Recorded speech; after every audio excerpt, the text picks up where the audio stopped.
शुभ सकाळ आज 13 अगस्ट मंगलवार। चलतु जानिबा आजिर गुरुत्वपूर्ण खबर। जदि एपर्यंत आपण माने भिडियोटी को लाइक करि नांती भिडियो को लाइक करी चैनल को सब्सक्राइब करी कमेंट माध्यम जनातु आपण माने आम भिडियो केउ जिल्लारू देखुछंती। चाषींक पाई खुशी खबर। कृषकंकु टंका दे मुख्यमंत्री मोहन जानतु केबे आ केमानंकु मिलिबो। चाषींक पाई खुशी खबर आसीची। नुआखाई अवसर चाषींकु मिलिबो सीएम किसान योजना टंका। एने प्रस्तुति चूड़ांत शेष पर्यायर पहुंची। चलित वर्ष बजेट मोहन सरकार सीएम किसान योजना विषय घोषणा करिथिली। तेबे सेप्टेम्बर 8 रे पड़ुथिबा नुआखाई पर्व अवसर चाषी को सीएम किसान टंका देबाकू नुआ सरकार योजना करुथिबा जणा पड़िछि। एथिपाई प्रस्तुति चूड़ांत पर्यायर पहुंची एवं मंजूर पाई मुख्यमंत्री निकट को फाइल पठा जीव बोली सूचना मिली। मुख्यमंत्री फाइल रे दस्तखत करिबा परे चाषी खाता को जीव सीएम किसान टंका। नुआखाई पश्चिम ओडिशार गणपर्व होइथिबारु एही अवसर चाषी खाता को टंका पठाइबाकू लक्ष्य रखिछंती मोहन सरकार। परवर्ती खबर। आसंता 17 तारिख रे ओटीईटी परीक्षा। बोर्ड वेबसाइट रे पाई पारिबे एडमिट कार्ड। आसंता 17 तारिख रे ओटीईटी परीक्षा। OTET Odisha teacher eligibility test माध्यमिक शिक्षा परिषद परिचालना करुछि। एही परीक्षा बोर्ड वेबसाइट www.bscodisha.ac.in रे उपलब्ध हेउछि एडमिट कार्ड। राज्य रे 430 परीक्षा केंद्र रे हेउछि परीक्षा। 2टी सिटी रे हेबो ओटीईटी परीक्षा। परवर्ती खबर। एणिकी आईफोन चलाइबा हेबो महंगा। प्रति मासरे देबाकू पड़िबो 1600 टंका। आगामी दिन में आईफोन व्यवहार महंगा हेबाकू जाउछि। मिलिथिबा सूचना अनुसार एप्पल पक्षर एप्पल इंटेलिजेंस फ्यूचर पाई प्रति मास $20 अर्थात प्राय 1600 टंका अतिरिक्त भावे आदाय कराजिबो। एथिसह आईफोन 16 मूल्य पूर्व अपेक्षा ढेर अधिक हेबो बोली आशा करा जाइछि। तेणु आईफोन चलाइबा आपणक पाई महंगा साब्यत होई पारे। परवर्ती खबर। राज्य रे भत्ता प्रसंग को नहीं विरोधी दलर नेतांक विस्फोरण बयान। विरोधी दलर नेता नवीन पट्टनायक भत्ता प्रसंग को नहीं राज्य सरकार को टार्गेट करिसंती। से तांकर सोशल मीडिया एक्स अकाउंट रे पोस्ट करी लिखिसंती जे राज्य शासक दल तांकर प्रतिश्रुति अनुसार मधुबाबू पेंशन योजना रे भत्ताधारी को 3000 रु 3500 टंका पर्यंत भत्ता देवा पाई प्रतिश्रुति देइथिला। किंतु घोषणा अनुसार यह पालन करा जाऊ नहीं। यह समस्त भत्ताधारी पाई एक प्रकार छलना करा जाउछि बोली नवीन पट्टनायक कहिसंती। सही परवर्ती खबर। आलू पर प्याज दर आकाश छुआ। किलो पिछा 42 रु 43 टंका। आलू पर प्याज दर आकाश छुआ। आलूर चढ़ा दर रे लोक हंतसंत हेउथिबा बेले एबे कंदाइलाणी प्याज।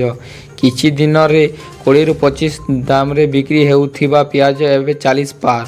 खबर अनुसार आलू पर प्याज दर एबे आकाश छुआ। परवर्ती खबर। किए हेबे ओडिशार नुआ पुलिस डीजी। दिल्ली रे चली गुरुत्वपूर्ण बैठक। किए हेबे राज्यर परवर्ती पुलिस मुखिया। एने दिल्ली रे बसी गुरुत्वपूर्ण बैठक। राज्य सरकार पक्षर सुपारिश करा जाइथिबा नाम गुडी को नहीं यूपीएससी तर्जमा करुछि। एही बैठक रे मुख्य शासन सचिव मनोज आहूजा जोग देइछंती। तेबे जे कोनोसी मुहूर्त रे घोषणा होई पारे ओडिशार नुआ पुलिस डीजी नाम। राज्य सरकार तरफ किछि दिन तले वरिष्ठ आईपीएस तालिका दिया जाइथिला। परवर्ती खबर। कलिंग पुरस्कार बंद न रहिबाकू केंद्र को चिठी लिखिले नवीन पट्टनायक। यूनेस्को कलिंग पुरस्कार पुणी चालू करने केंद्र को चिठी लिखिले बीजेडी सभापति नवीन पट्टनायक। यूनेस्को कलिंग पुरस्कार बंद करने केंद्र विज्ञान और कारीगर कौशल विभाग निष्पत्ति नेबा परे यह पुनर्विचार पाई केंद्र को चिठी लिखिछंती बीजेडी सभापति नवीन पट्टनायक। यही पुरस्कार पुणी चालू करने केंद्र विज्ञान और कारीगर कौशल मंत्री जितेंद्र प्रसाद को चिठी लिखि अनुरोध करिछंती। परवर्ती खबर। युक्त 3 नामलेखा पाई द्वितीय पर्याय आवेदन। युक्त 3 नामलेखा पाई द्वितीय पर्याय आवेदन प्रक्रिया सोमवार अपराह्न 4टा रु आरंभ हो सारी। इच्छुक छात्र छात्री माने 29 तारिख राति 11:45 पर्यंत आवेदन करें। सेप्टेम्बर 2 तारिख अपराह्न 4टार प्रथम पर्याय मेधा तालिका प्रकाश पाइब। चयन होइथिबा छात्र छात्री 3 रु 6 तारिख मध्य नाम लेखाई पारिबे। परवर्ती खबर। ସୁଭଦ୍ରା ଯୋଜନାରେ କେଉଁମାନେ ପାଇବେ 50,000? ଓଡ଼ିଶାରେ ଲାଗୁ ହେବ ସୁଭଦ୍ରା ଯୋଜନା। ମହିଳାଙ୍କ ପାଇଁ ଯୁଗାନ୍ତକାରୀ ଯୋଜନା ଲାଗୁ କରିବା ପାଇଁ ପୂର୍ବରୁ ରାଜ୍ୟର ନୂଆ ବିଜେପି ସରକାର ଘୋଷଣା କରିସାରିଛନ୍ତି। ରାଜ୍ୟରେ ଖୁବ୍ ଶୀଘ୍ର ଲାଗୁ ହେବ ସୁଭଦ୍ରା ଯୋଜନା। ସେପ୍ଟେମ୍ବର 17 ତାରିଖ ପ୍ରଧାନମନ୍ତ୍ରୀ ନରେନ୍ଦ୍ର ମୋଦିଙ୍କ ଜନ୍ମଦିନ। ଆଉ ମୋଦିଙ୍କ ଜନ୍ମଦିନରେ ହିଁ ରାଜ୍ୟ ସୁଭଦ୍ରା ଯୋଜନାର ଶୁଭାରମ୍ଭ ହେବ। ନିଜେ ପ୍ରଧାନମନ୍ତ୍ରୀ ନରେନ୍ଦ୍ର ମୋଦି ଓଡ଼ିଶା ଆସିବେ। ଆଉ ଏଠାରେ ପ୍ରଧାନମନ୍ତ୍ରୀ ନରେନ୍ଦ୍ର ମୋଦି ନିଜେ ସୁଭଦ୍ରା ଯୋଜନାର ଶୁଭାରମ୍ଭ କରିବେ। ଓଡ଼ିଶା ଆସି ସୁଭଦ୍ରା ଯୋଜନାର ଶୁଭାରମ୍ଭ କରିବେ ପ୍ରଧାନମନ୍ତ୍ରୀ ନରେନ୍ଦ୍ର ମୋଦି। ସେପ୍ଟେମ୍ବର 17 ତାରିଖରୁ ଏହା ଲାଗୁ କରାଯିବ। ପର୍ଯ୍ୟାୟ କ୍ରମେ ରାଜ୍ୟରେ ଲାଗୁ ହେବ ଯୋଜନା। ପରବର୍ତ୍ତୀ ଖବର। ଓଡ଼ିଶା ଗସ୍ତରେ ଆସିବେ ବିଜେପି ରାଷ୍ଟ୍ରୀୟ ଅଧ୍ୟକ୍ଷ ଜେପି ନଡ୍ଡା ଓ କେନ୍ଦ୍ରମନ୍ତ୍ରୀ କିରଣ ରିଜିଜୁ। ଓଡ଼ିଶା ଆସିବେ ବିଜେପିର ଦୁଇ ବରିଷ୍ଠ ନେତା। ବିଧାୟକଙ୍କୁ ତାଲିମ ଦେବେ କେନ୍ଦ୍ରୀୟ ନେତା। ବିଜେପି ରାଷ୍ଟ୍ରୀୟ ଅଧ୍ୟକ୍ଷ ଜେପି ନଡ୍ଡା ଏବଂ ସଂସଦୀୟ ବ୍ୟାପାର ମନ୍ତ୍ରୀ କିରଣ ରିଜିଜୁ ଓଡ଼ିଶା ଆସି ବିଜେପି ବିଧାୟକଙ୍କୁ ତାଲିମ ଦେବେ। ପ୍ରଥମେ ଆସନ୍ତା 17 ତାରିଖରେ ଦିନିକିଆ ଗସ୍ତରେ ଆସି ବିଧାୟକଙ୍କୁ ଟ୍ରେନିଂ ଦେବା କେନ୍ଦ୍ରୀୟ ସଂସଦୀୟ ବ୍ୟାପାର ମନ୍ତ୍ରୀ କିରଣ ରିଜିଜୁ।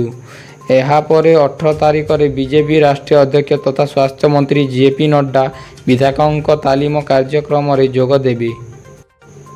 ପରବର୍ତ୍ତୀ ଖବର।